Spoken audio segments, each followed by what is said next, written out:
No Putts Given is powered by MyGolfSpy, the most extensive reviews in golf. Before you buy, MyGolfSpy. 9 million readers do it every year. Check us out.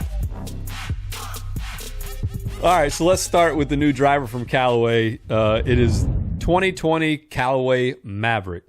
And I don't know about you guys, but I just don't have a good feeling about this one. Why not? I think it will probably perform well, but in today's age in golf, I think you got to have everything, meaning you got to have looks and you got to have the performance. And I just think this one is a dud from a look standpoint.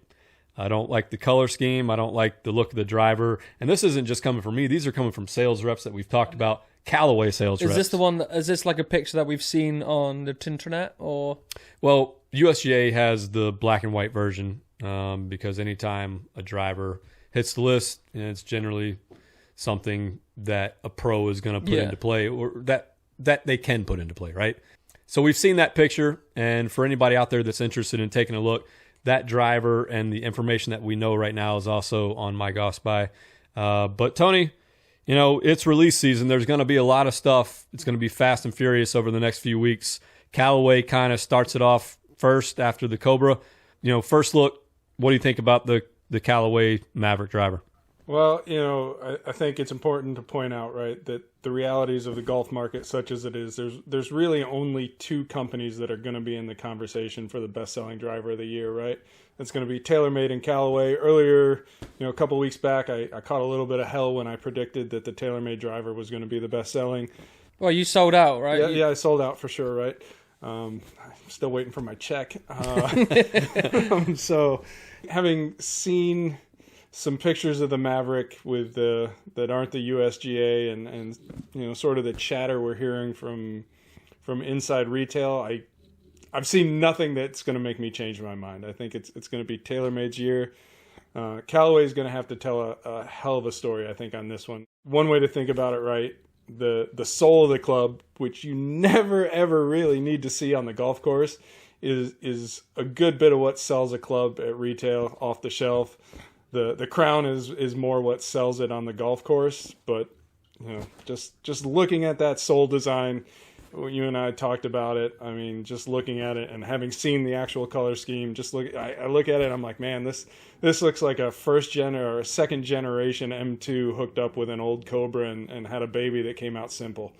You know, we'll see. Like you said, I'm sure it's going to be an excellent performer, but at first glance, man, curb appeal, I think it's lacking compared to the last 5+ years of Callaway drivers. Well, that's my question is, I know you have to have a good performing driver and looks now to make a driver what it is and for what people are going to buy, but I think it's going to perform well just because of, I'm guessing they have AI face. And well, look, they're not going to take that big of a step down in the evolutionary, you know, status of their performance. It's not going to just drop off, and we know that the Callaway drivers perform well. Mm-hmm. The last one won most wanted, right?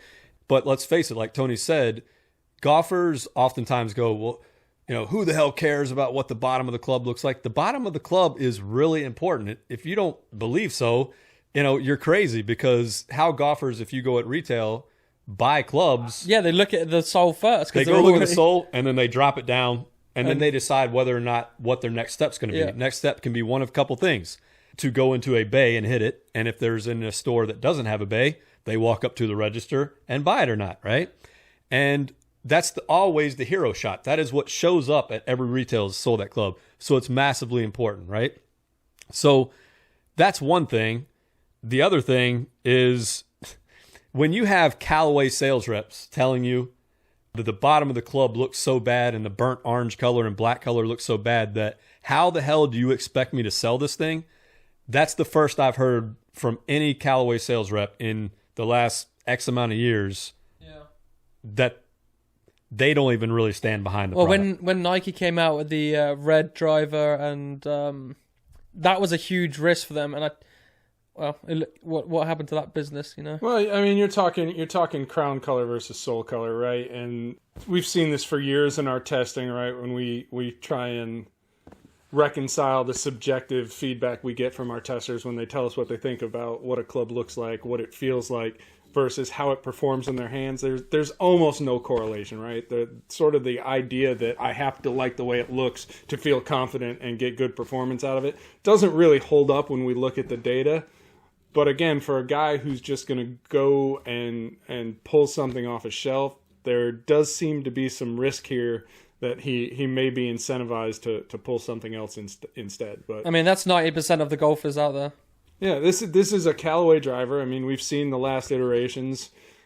You know it's going to be good. You know the Sub-Zero variant's going to be good. They're going to be in the top tier for performance. You can almost guarantee it. So it's, you know, is there enough there? Are golfers going to see enough in a hitting bay where they're going to maybe kind of look past the fact that, you know, they don't necessarily like what the sole looks like? And we're saying all this on a somewhat speculative basis, right? We've seen some photos and we've gotten some feedback from others who have had it in their hands, but until you really get it in your hands and look at it, you don't really know. Sometimes the early feedback is especially negative and it kind of warms up over time. So we'll see if that's what happens here, but yeah, I will tell you that this is the first time in several years where I've looked at a Callaway driver and was kind of like, I don't know.